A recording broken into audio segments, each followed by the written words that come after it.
പൂപ്പന്തലിൽ വെച്ച് തന്നെ പൂജാബേട്ടിയുടെ കല്യാണം നടത്തും എന്ന് സിക്കന്ദർ സാബ് ശപഥം ചെയ്തതോടെ അയ്യോ ഈ വീട്ടിലുള്ള മറ്റുള്ളവർ മറ്റൊരു ശപഥം കൂടെ ചെയ്തു.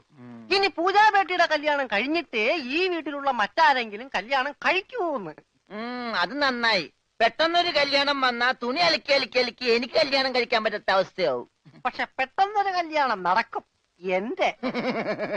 എടോ, കല്യാണം കഴിക്കണമെങ്കിൽ മിനിമം താലി കെട്ടാനുള്ള ആരോഗ്യമെങ്കിലും വേണം. മിനിമം ഒരു പെണ്ണിനെയൊക്കെ താലി കെട്ടാനുള്ള ആരോഗ്യം ഈ ശരീരത്തിനുണ്ടോ? ഇല്ലെങ്കിൽ അവൾ എന്നെ പ്രേമിക്കോ? ദൈവമേ, ഈ ശരീരത്തിനോടും പ്രേമോ? അതേടാ, മേരാ പ്യാരി സോനാരെ. സോനാര് അതാര് എന്ന് പറഞ്ഞ തങ്കമേ. ഓ, അപ്പൊ തങ്കമ്മേതാ പെണ്ണിന്റെ പേര്? തങ്കമ്മ എന്നല്ലടാ പോത്തെ, തങ്കമേ സോനാരെ.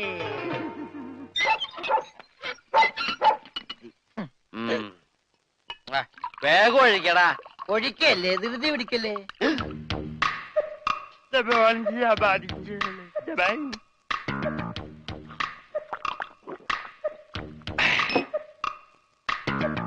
എവിടെയോ എന്തോ ഒരു തകരാറ് പോലെ.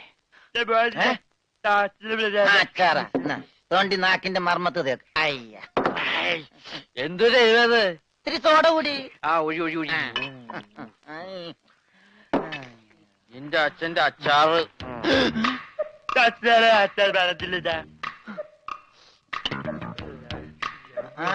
മിലിറ്ററിയാണ്, അപ്പൊ ഇല്ലാത്ത വെടിവെച്ചൊക്കെ കേൾക്കും.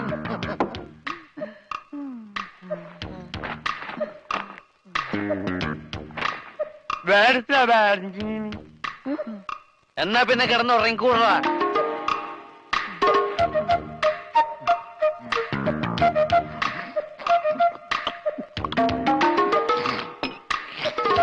എന്ത് പറ്റി രമണ?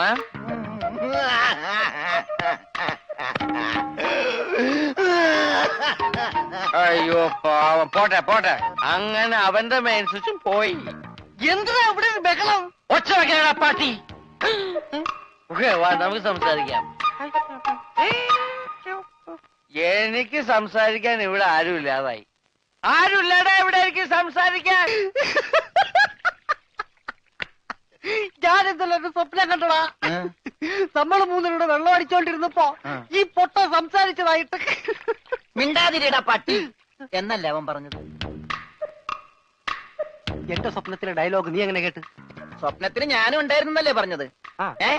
അപ്പൊ ഞാൻ കേൾക്കാതിരിക്കോ? കേൾക്കാതിരിക്കാൻ ഞാൻ എന്താ പൊട്ടനാ? അതായത് ഉത്തമ. മനസ്സിലായി മനസ്സിലായി മനസ്സിലായി.